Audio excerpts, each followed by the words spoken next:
Hello, ഇന്ന് നമ്മൾ acute diseases and chronic diseases തമ്മിലുള്ള വ്യത്യാസമാണ് നോക്കാൻ പോകുന്നത്. സോ ബേസിക്കലി 3 ക്യാരക്ടർ ഫീച്ചേഴ്സ് വെച്ചിട്ടാണ് നമ്മൾ ഇതിനെ ഡിഫറൻഷിയേറ്റ് ചെയ്യാൻ പോകുന്നത്.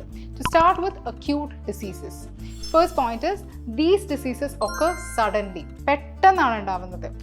രണ്ടാമത്തെ point, the last for a shorter period. Third point is the cause sudden damage to the body.